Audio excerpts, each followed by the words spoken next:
There are moments in history that feel like they belong in a painting where everything appears perfect and balanced.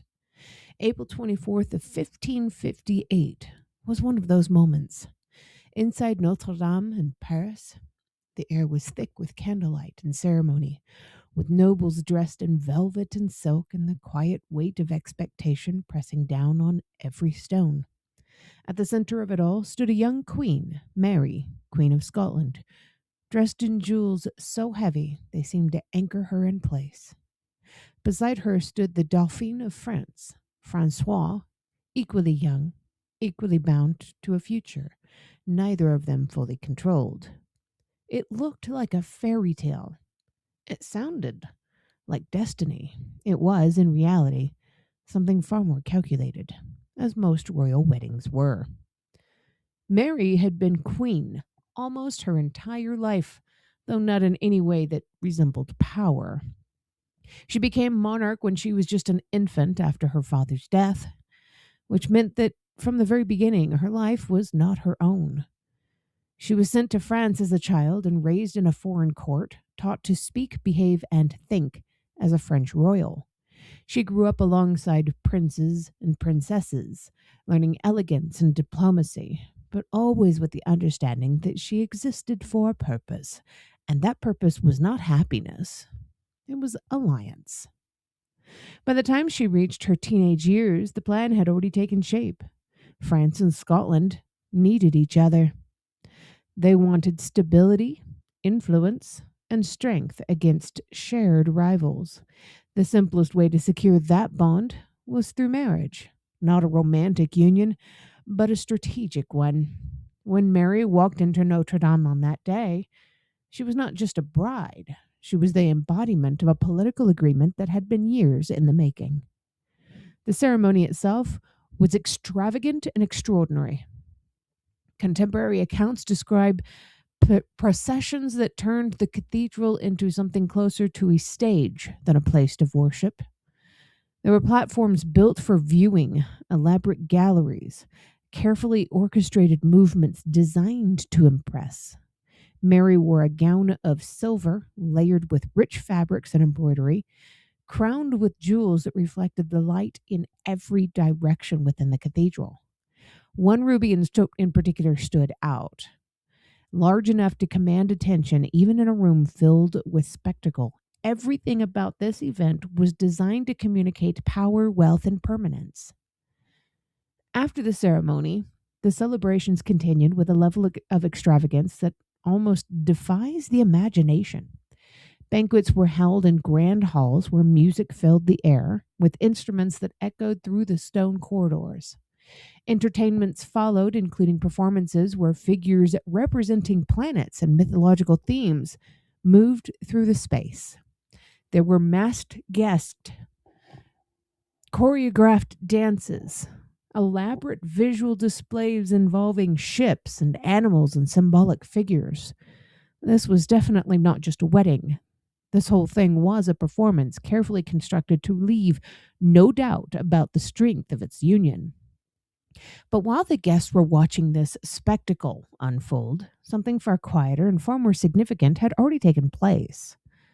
Before the wedding, Mary had signed documents that could have altered the future of Scotland in ways that few people fully understood then or now. These documents stated that if she were to die without an heir, Scotland could pass into the control of the French crown. This was not widely known among the Scottish officials who had traveled for the marriage. It was not announced in the cathedral there in Paris. It was not celebrated in the banquet halls. It existed quietly behind the scenes, turning a marriage into something that bordered on transfer of power. There would have been an uprising if anybody had known. But this is where the story begins to shift from spectacle to consequence. Because while the wedding looked permanent, the reality behind it was fragile. Power that depends on individuals is always at risk. And in this case, everything depended on two very young people. Francois, though a prince and soon to be king, was not strong. His health had always been uncertain, and the pressures of court life only added to the strain. When his father, Henry II of France, died in 1559 after a tournament accident, Francois and Mary were suddenly elevated to greater responsibility. They became king and queen of France, in addition to Mary's role as queen of Scotland.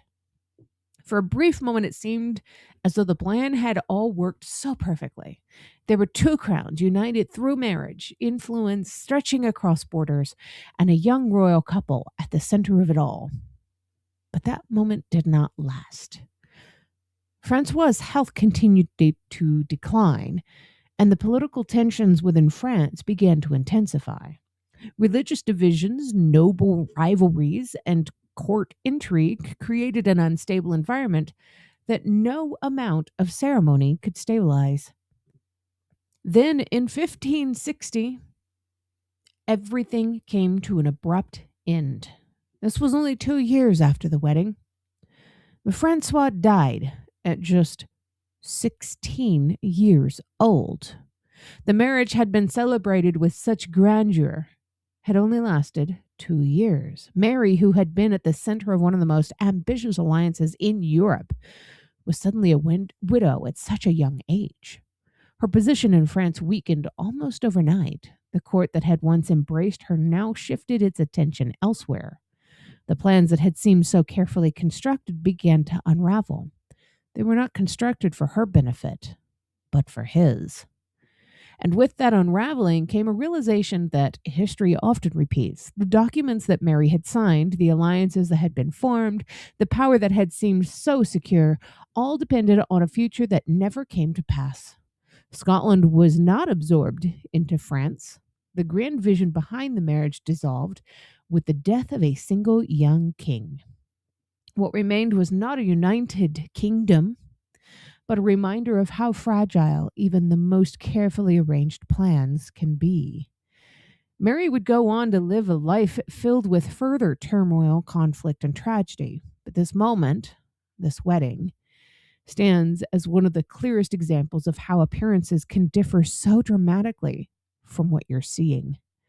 What looked like a fairy tale beginning was, in truth, a carefully negotiated political move with enormous stakes. And what seemed permanent lasted only a fleeting moment in time. It's easy to look back now and see the spectacle, the jewels, the ceremony, and assume that such a grand event must have changed the world in some kind of a lasting way and was probably hiding something. But sometimes history's most elaborate moments leave behind something much quieter. Not a lasting empire, not a permanent alliance, but a lesson. A reminder that power is built on fragile foundations usually doesn't endure. And no matter how brightly it shines at the start, it's usually destined to fail. So here's the question I want you to think about, and I want you to answer it in the comments for me. If you had been standing in that beautiful Notre Dame Cathedral in 1558, watching that incredible ceremony unfold, would you have believed you were witnessing the beginning of a lasting empire? Or would you have sensed that there was something beneath the surface that was just not quite as stable as it seemed? And if you enjoy stories like this, as always, make sure you follow the Facebook page for more deep dives into history's most fascinating moments and subscribe to the podcast so you never miss an episode.